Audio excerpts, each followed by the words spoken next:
Merci beaucoup pour votre invitation à Jordi et à Jean. Donc je tiens à préciser que je n'ai pas fait d'études d'épidémiologie ou de santé publique. Moi je suis vraiment clinicien et puis épidémiologie de terrain, et petit à petit effectivement on a un peu enrichi la palette des outils disponibles pour expliquer les situations dans lesquelles on intervient. Alors en médecine, on a pour coutume de commencer par une diapo de lien d'intérêt qui explique un peu qui on est. Donc je suis salarié de la PHM à mi-temps comme médecin chercheur. Je travaille sur le choléra, sur des budgets qui sont essentiellement alloués par UNICEF depuis maintenant 2013, et notamment UNICEF Haïti qui a piloté la stratégie d'alerte-réponse que je vais vous présenter par la suite. Je suis également membre de la Global Task Force on Cholera Control, qui est l'espèce de grosse instance mondiale qui rassemble l'OMS, UNICEF, le CDC, enfin tous les acteurs de lutte contre le choléra. Comme le disait Jordi, je suis également infectiologue à l'hôpital européen à mi-temps, comme pur clinicien. J'ai mis Renaud Piarou aussi, qui travaillait avant à Marseille, au CHU de Marseille, et avec qui m'a mis le pied à l'étrier du choléra, et qui maintenant est parti à Paris. Et raison pour laquelle j'ai aussi un petit pied académique à Paris, puisque je suis chercheur associé à l'Institut Pierre-Louis de santé publique et d'épidémiologie, où Renaud Piarou a maintenant son rattachement académique. Alors je vais commencer cette présentation sur l'élimination du choléra en Haïti de manière un peu provocatrice. Ça, c'est un article de presse qui est sorti la semaine dernière sur une revue online qui est très lue par les Haïtiens d'Haïti et de la diaspora. Voilà, le choléra a disparu d'Haïti, confirment des experts. Alors on va voir ce qu'il en est. Le choléra en Haïti, quel est le bilan à ce jour?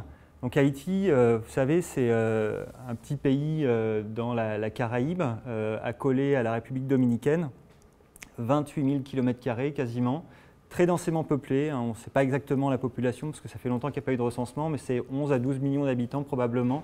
Et c'est le pays le plus pauvre de l'hémisphère occidental, 168e sur l'indice du développement humain. Et entre octobre 2010, arrivée du choléra en Haïti, mais je vais y revenir, et cet été, il y a eu plus de 820 000 cas suspects de choléra notifiés ou recensés par le ministère de la Santé. Quasiment 10 000 morts recensées. Il y a des études qui suggèrent qu'en réalité, on serait probablement plutôt aux alentours de 30 à 50 000 morts accumulées au cours des premières années de l'épidémie. L'épidémie, elle a essentiellement sévi dans le département de l'Ouest, et ici se trouve la capitale, Port-au-Prince, mais également dans le plateau central, également dans un département qu'on appelle l'Artibonite. Et cette carte à droite montre le nombre de cas divisé par la population, donc le taux d'incidence, et on voit que c'est effectivement essentiellement toute la partie centrale du pays. Alors quelles ont été les différentes étapes de l'épidémie et de la lutte?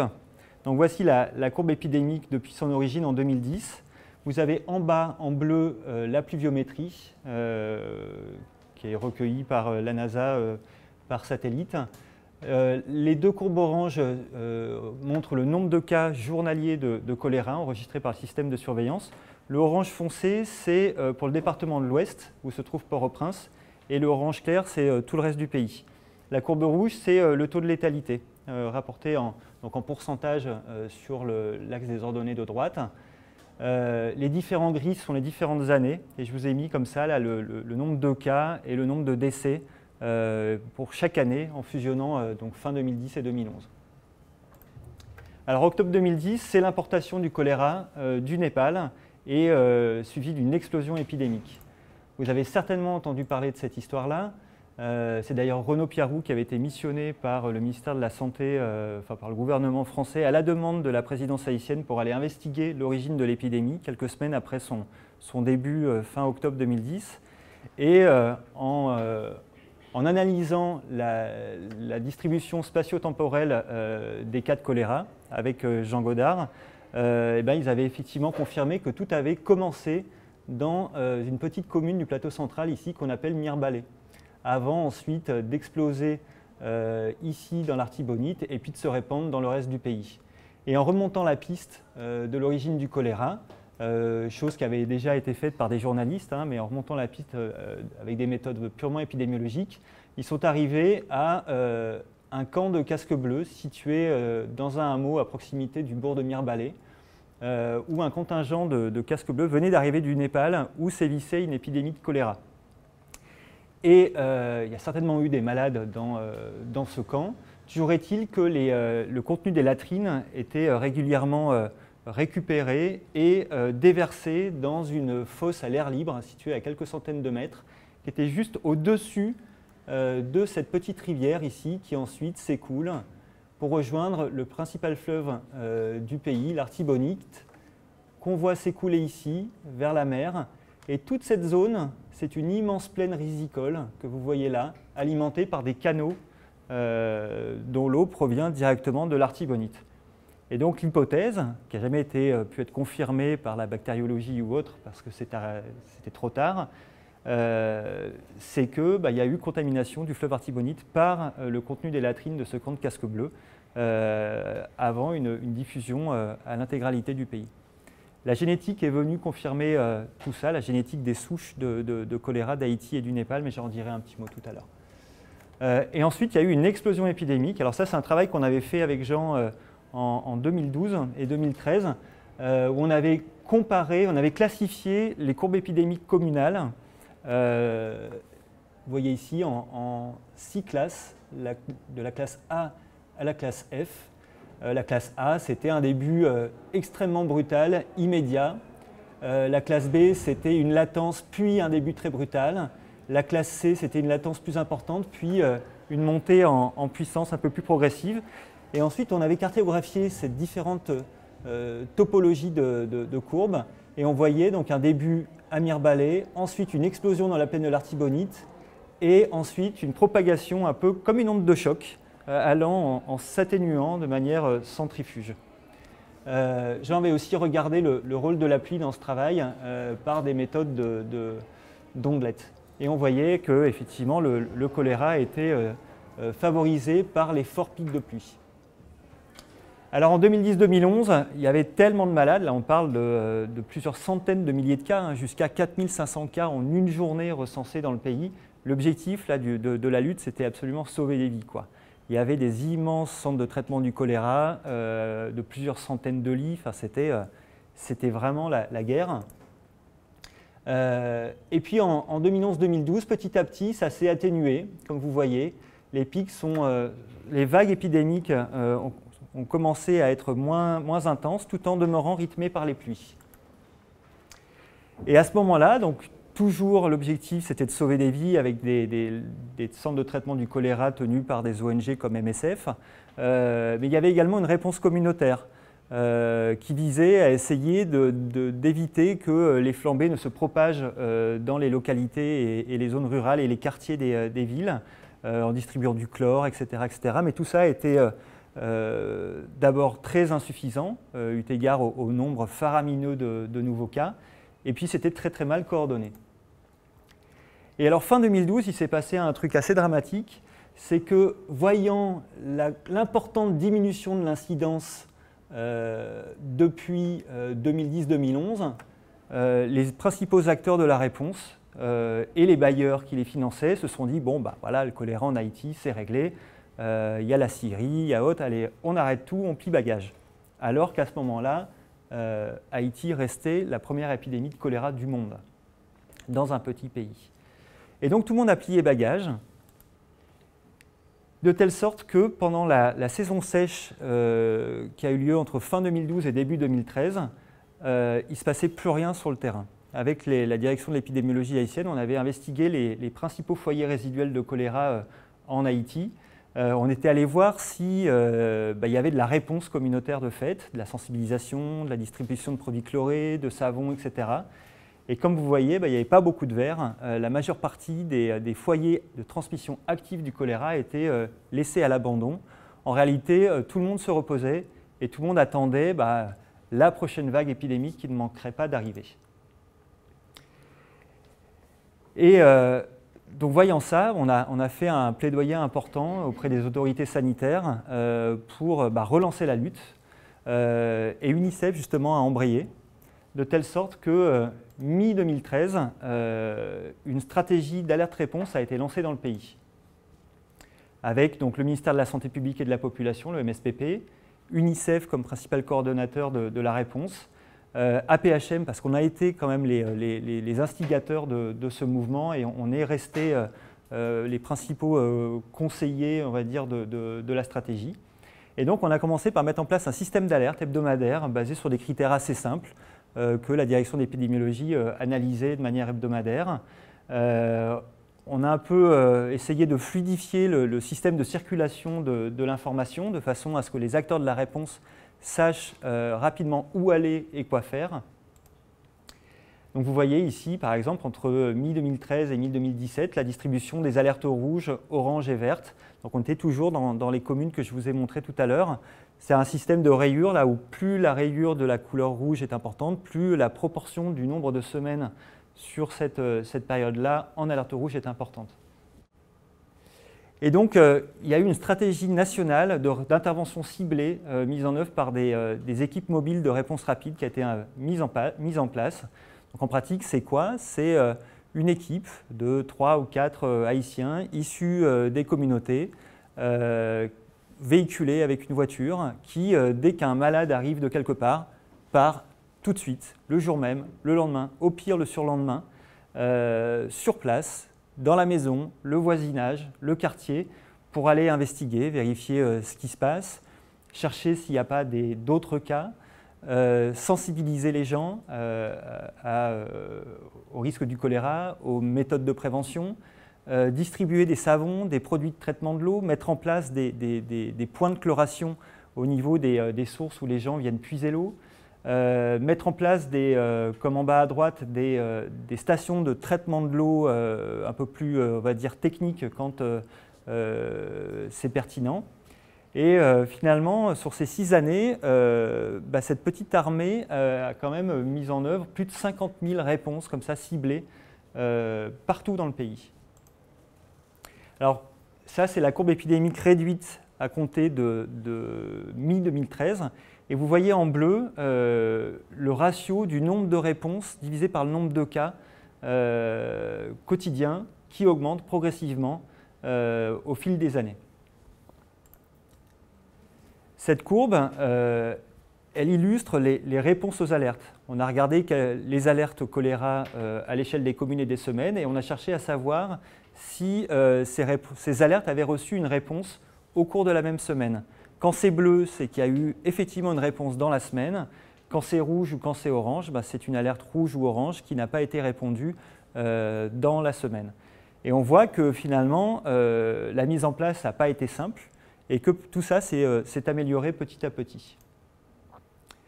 La réponse, on voit également qu'elle a été assez hétérogène dans l'espace pour des tas de raisons qu'on a analysées plus précisément dans ce papier-là, mais toutes les ONG qui mettaient en place les réponses en collaboration avec les autorités haïtiennes n'ont pas fait un travail de qualité identique. Certaines zones étaient plus difficiles d'accès, etc., etc.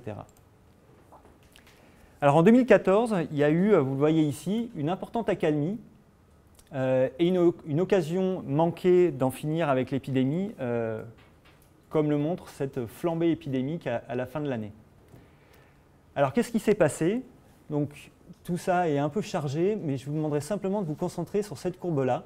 Ça, c'est le nombre de cas en fonction dans les 3 zones du pays.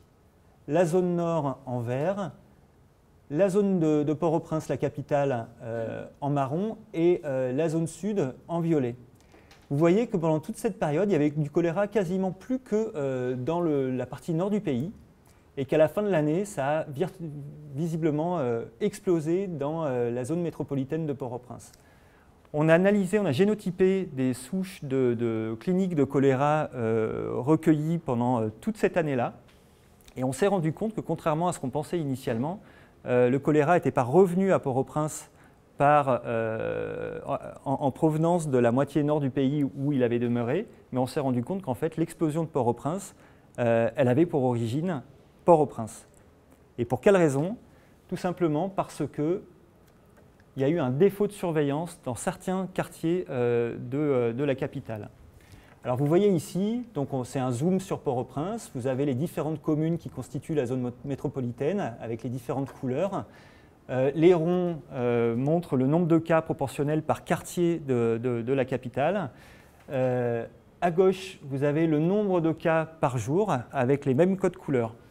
Et vous voyez qu'en vert clair, il y a eu des cas à Croix-des-Bouquets en haut à droite pendant toute cette période-là. Sauf qu'en fait, ces cas-là, ils n'étaient pas enregistrés par le système de surveillance du ministère de la Santé. Ensuite, vous avez eu une importante augmentation de nombre de cas, ici en bleu, dans la commune de Cité-Soleil, ici. Même chose, Cité-Soleil, un hôpital géré par une congrégation religieuse qui ne rapportait pas les cas au ministère de la Santé, qui plus est dans un quartier tenu par des gangs où les autorités, même la police, ne mettent pas un orteil. Donc en réalité, il y a eu une espèce de marmite qui a commencé à bouillir sous les radars. Et ensuite, ça a véritablement explosé en rouge ici, dans ces quartiers-là de la commune de Port-au-Prince à proprement parler. Pourquoi? Parce que, et on a un faisceau d'indices qui nous le suggère, une petite étude cas témoin, des observations de terrain, en fait, une importante conduite d'eau de la capitale était piratée par des gangs qui avaient fait un trou dedans, qui remplissaient des camions-citernes pour aller revendre de l'eau dans les bidonvilles qui étaient juste au-dessus, qui n'avaient pas accès à l'eau. Et comme à ce moment-là, il pleuvait un peu, et que dans les bidonvilles, il n'y a pas de latrine, les écoulements de déjection ruisselaient, arrivaient sur cette route où passe la conduite qui était trouée de partout pour remplir les camions-citernes, et vous aviez comme ça une contamination de la conduite qui ensuite emmenait le choléra dans les quartiers en aval. Donc finalement, en 2015-2016, suite à ces problèmes-là, l'épidémie elle est repartie de plus belle. Et malgré la stratégie de réponse rapide, c'était une période qui était assez désespérante quand on était sur le terrain et qu'on essayait de lutter. Et d'ailleurs, les prédictions étaient pessimistes. Là, c'est un exemple parmi tant d'autres de modélisation mathématique publiée à cette époque-là. Et on voit que les experts internationaux nous prédisaient du choléra ad vitam aeternam si on ne faisait rien de particulier. Et en l'occurrence, là, ce qui était recommandé, c'était une vaccination généralisée de la population. Mais on en redira un petit mot. Alors en octobre 2016, cette période-là, s'est un peu achevée de manière dramatique par l'ouragan Matthew, qui est arrivé en octobre sur la pointe sud-ouest du pays et qui s'est manifesté par une importante flambée du nombre de cas. Donc, vous voyez, l'ouragan Matthew, c'est un ouragan de catégorie 5, je crois, est passé ici. C'était absolument cataclysmique pour avoir discuté avec plusieurs amis qui ont vécu une journée entière dans l'œil du cyclone. C'était un truc de fou. Et on voit les dommages que ça a occasionné. Tout ça a drainé beaucoup d'aide. Et ça a eu deux conséquences. D'abord, une campagne de vaccination de masse dans les départements touchés, 650 000 personnes. Et puis une augmentation importante du nombre d'équipes, puisqu'il y a eu beaucoup de budget qui a été alloué à la lutte contre le choléra. Et les collègues à UNICEF, une fois que la situation finalement s'est rapidement améliorée dans le sud, ils ont pu réallouer une partie de ces fonds pour la lutte contre le choléra à l'échelle nationale, tout en sachant que le choléra, en réalité, c'était surtout ailleurs que dans cette zone-là, où finalement ce pic-là, c'était essentiellement des diarrhées non cholériques. Et on voit qu'après l'ouragan Matthew, ce ratio-là du nombre de réponses divisé par le nombre de cas, il a franchi un véritable seuil. On a enfin pu passer le seuil du au moins une réponse par cas. Et on a pu enclencher, je pense, un cercle vertueux qui fait que finalement, à chaque fois qu'il y avait un cas suspect, il y avait une réponse. On y retournait si c'était nécessaire. Et puis du coup, il y avait moins de cas suspects, etc., etc. Et tout ça, malgré la pluie. Et puis en 2019, véritable effondrement de l'épidémie. Sur les 6 premiers mois de l'année, même pas 500 cas, 3 décès suspects. Et encore des cas, vous allez voir. Ce graphique-là montre les résultats des cultures, des coprocultures, c'est-à-dire les analyses de sel qu'on fait chez les cas suspects de choléra pour chercher le Vibrio cholerae. Quand c'est rouge, c'est qu'effectivement ça a poussé à Vibrio cholerae. Quand c'est vert, c'est que ça n'a pas poussé, et donc probablement que c'était une diarrhée qui n'était pas du choléra, tout en sachant qu'il y a plein d'autres causes de diarrhée en Haïti.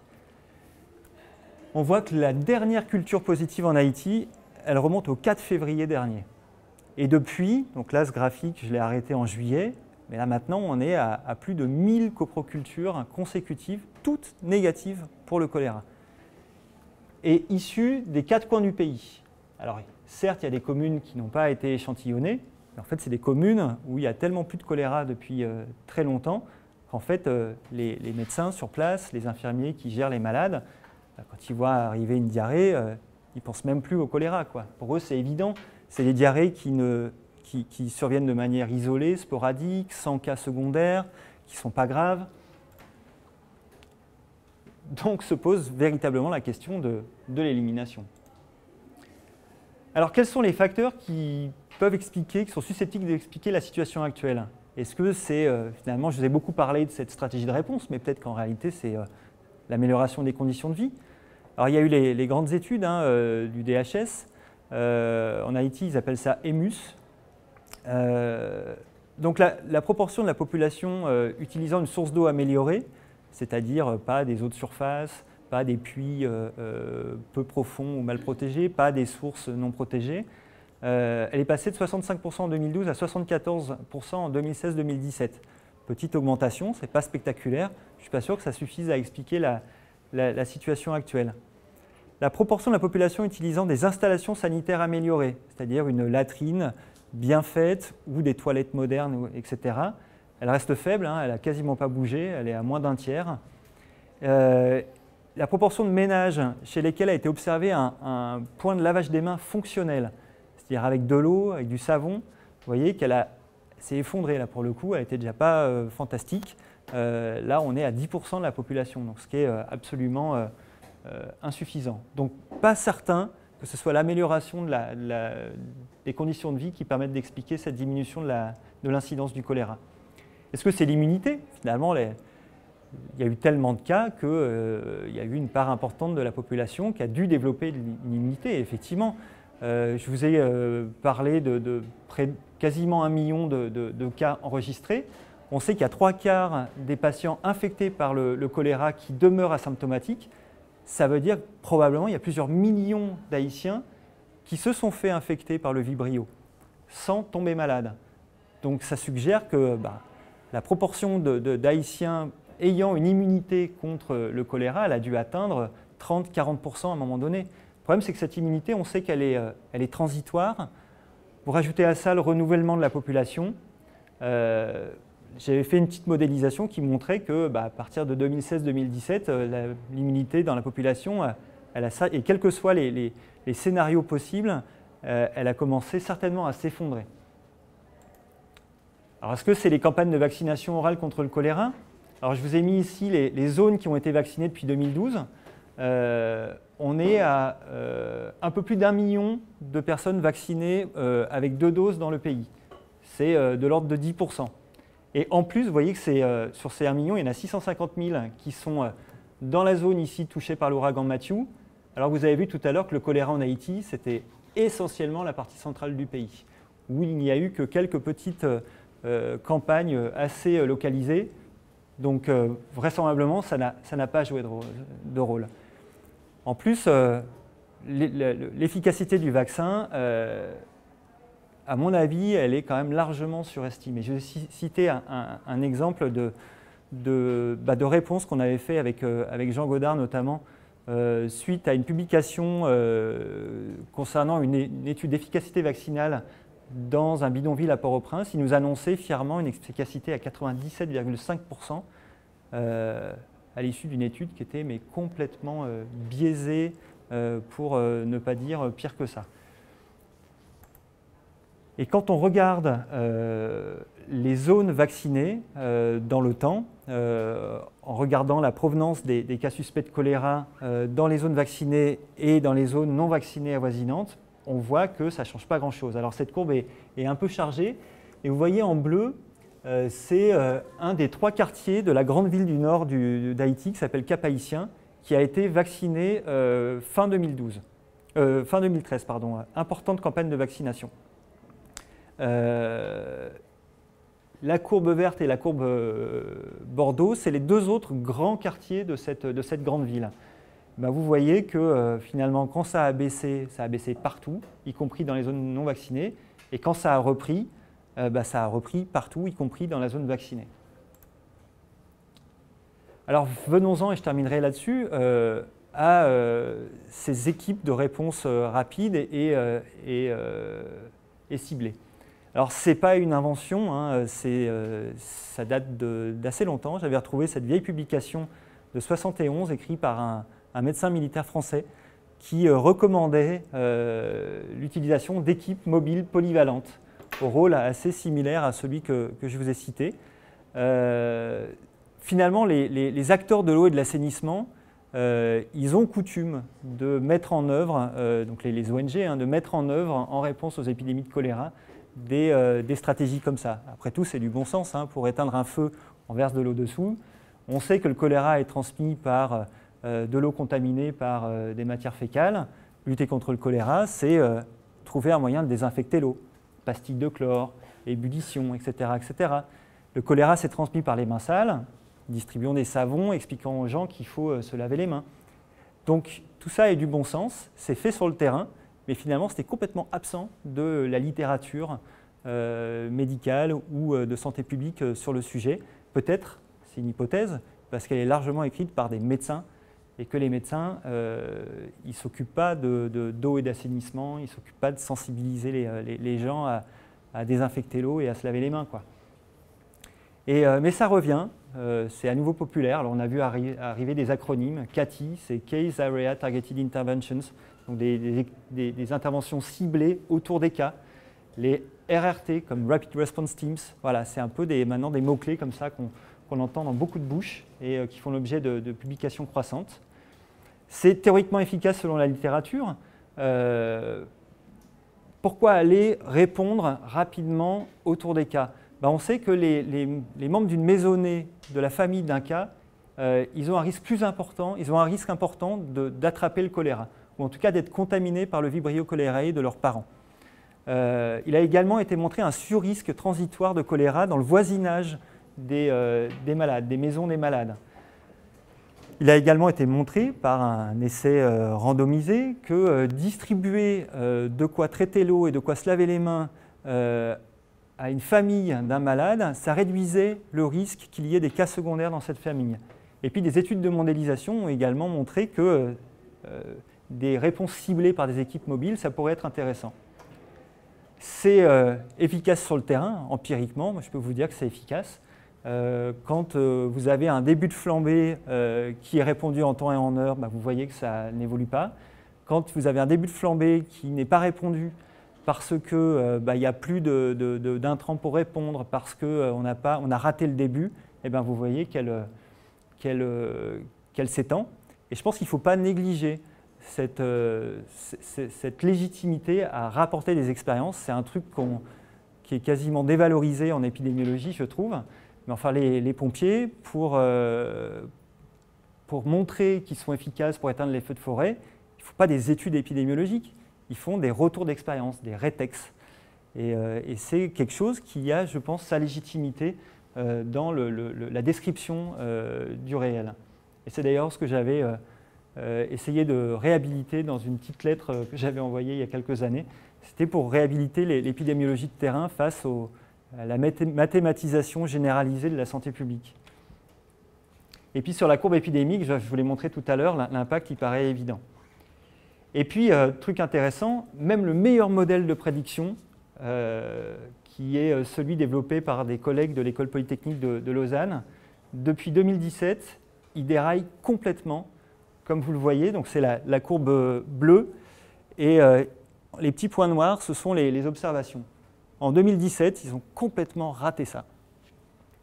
Et ils ne comprennent tellement pas pourquoi leur modèle ne marche plus qu'ils nous ont contactés, parce qu'ils se doutent bien que c'est les réponses rapides qui permettent d'expliquer ça, et ils veulent qu'on fasse un travail commun justement pour intégrer les réponses rapides dans leur modélisation. Alors, ces réponses rapides, elles ont un effet bénéfique sur le comportement des familles.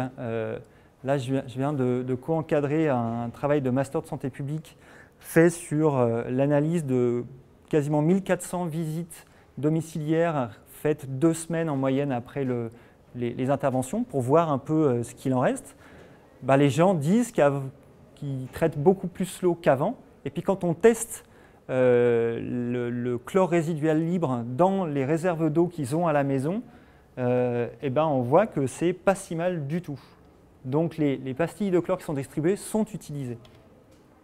Et puis on a fait une étude d'efficacité sur la réponse rapide. C'est la première étude faite dans le cadre du choléra. On l'a faite avec un collègue haïtien, Edwige Michel, dans un des départements du pays, donc le département du centre, entre 2015 et 2018. Et en fait, on a identifié des flambées à l'échelle des localités et on a comparé l'évolution de ces flambées en termes de nombre de cas, en termes de durée, en fonction de la réponse, en fonction du délai de réponse, est-ce que la réponse avait été rapide ou retardée, et en fonction de l'intensité de la réponse, est-ce que les équipes sont retournées s'il y avait besoin ou pas. Alors je ne vais pas rentrer dans les détails puisque le temps presse, mais en gros, quel que soit l'indicateur, alors on a utilisé des modèles mixtes, des modèles de Cox pour événements répétés, quel que soit l'indicateur, on voit qu'en fait, répondre rapidement, c'est-à-dire dans les 24 premières heures, et répondre intensément, ça permet de raccourcir les flambées et de diminuer le nombre de cas des flambées. Alors, est-ce qu'on peut parler d'élimination? Parce que finalement, le choléra, il est endémique maintenant en Haïti, si on en croit la définition de l'OMS. L'OMS nous dit que le choléra est endémique dans un pays s'il y a eu au moins un cas confirmé au cours des 3 dernières années. Alors oui, le choléra est endémique. Et du coup, le corollaire, c'est que le choléra est éliminé s'il n'y a plus de cas confirmés au cours des 3 dernières années, à condition que le système de surveillance soit efficace. Tout ça est finalement assez discutable. C'est basé sur absolument rien, et d'ailleurs les experts de la Global Task Force le disent bien, mais c'est un peu une définition par défaut. Donc, bon, je laisse ça à votre interrogation. Pour rappel, il n'y avait jamais eu de choléra en Haïti avant 2010, avant son importation. Et même pendant les grandes épidémies qui avaient touché les Amériques dans les années 90. Donc on peut peut-être se dire que le jour où le choléra est terminé en Haïti, il sera effectivement terminé. Alors, est-ce qu'il ne pourrait pas redémarrer à partir de porteurs chroniques? Pourquoi pas, mais ça n'a jamais été observé ailleurs dans le monde. Et puis les porteurs chroniques, d'abord, ils sont très rares. En général, le portage, il reste transitoire pendant quelques semaines et ces malades qui sont asymptomatiques, ils excrètent tellement peu de vibrio dans leur selle qu'il est absolument impossible qu'ils redémarrent une épidémie compte tenu du fait qu'il faut ingérer 10 000, 100 000, 1 million de bactéries pour développer un choléra. Est-ce que ça ne pourrait pas redémarrer à partir de réservoirs environnementaux? Alors ça, je ne vais pas épiloguer parce qu'on pourrait en parler des heures. C'est la grande fable qui nous a été racontée depuis les années 90 sur le choléra serait enraciné au niveau du zooplancton dans les environnements aquatiques côtiers et marins et à la faveur de conditions climatiques favorables entraînant des multiplications de phytoplancton et donc de zooplancton, les populations locales se contamineraient. Il y a eu énormément de littérature sur le sujet. Et on s'est rendu compte que tout ça était faux grâce à des grandes études de séquençage total qui ont séquencé des centaines de souches isolées depuis le début depuis des décennies aux 4 coins du monde. On s'est rendu compte de quoi? Qu'en réalité, toutes les épidémies de choléra sont causées par un seul clone et que le choléra, en fait, il se propage à travers le monde via les déplacements humains. Et l'épidémie haïtienne, elle ne fait pas exception, comme je vous en ai parlé tout à l'heure. Et à ce jour en Haïti, on n'a jamais montré, et il y a des tas d'équipes qui travaillent sur le sujet, qu'il y avait un réservoir environnemental pérenne de choléra dans les eaux de surface haïtiennes. À chaque fois que des équipes ont identifié du choléra dans les eaux de surface en Haïti, en fait, il y avait des malades dans la zone, de telle sorte que on ne peut pas savoir si le choléra n'était pas présent dans la flotte parce que des gens avaient contaminé cette eau en lavant du linge souillé, en déféquant à proximité de la rivière, etc., etc. Alors une réimportation, oui, c'est possible, mais peu probable. Et puis si jamais ça arrivait, probablement que ça n'arriverait pas de la même manière que c'est arrivé en 2010 avec des versements d'une fosse septique entière dans une rivière. Ça commencerait avec un cas, qui ensuite en entraînerait deux, etc., etc. Il y aura un début beaucoup plus progressif. Et compte tenu de l'expérience accumulée en Haïti, à mon avis, il ne faudrait pas longtemps pour résoudre le problème. Alors qu'est-ce qu'il faut faire aujourd'hui? Bon, peut-être qu'il faudrait que les autorités sanitaires haïtiennes déclarent la fin de l'épidémie. Ça, c'est une affaire de politique.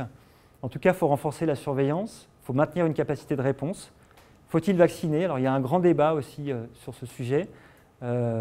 Vacciner, pourquoi? Si le choléra, il n'y en a plus. Puis, où ça? Est-ce qu'il faut vacciner dans les zones où il y en a eu? Beaucoup, mais ce ne sera peut-être pas les zones où le choléra sera réimporté. Combien de personnes? Tout ça coûterait très cher. Il y a peut-être mieux à faire avec cet argent. Donc à mon avis, le choléra c'est bel et bien éliminé, et c'est tant mieux parce que Haïti vit des heures très très très difficiles depuis quelques mois, et surtout ces dernières semaines là. Puis la semaine dernière, le pays est complètement bloqué, le peuple a faim, la monnaie locale s'est envolée, il y a pénurie d'essence, donc il y a pénurie de tout. Les Haïtiens réclament le départ de leur président. S'il y avait encore du choléra, il y aurait en tout cas, à l'heure actuelle, plus du tout moyen de lutter. Donc voilà, une histoire de santé publique assez globale, avec, vous voyez, une dimension politique quand même importante. Il y a encore pas mal de travail de capitalisation à poursuivre, et je vous remercie pour votre attention. Et puis je fais un tout petit peu de pub pour le bouquin de Renaud Piarou, qui est sorti il y a quelques mois, qui raconte toute cette histoire. Ça se lit un peu comme un polar, et voilà, je pense que c'est une saine lecture. Merci beaucoup.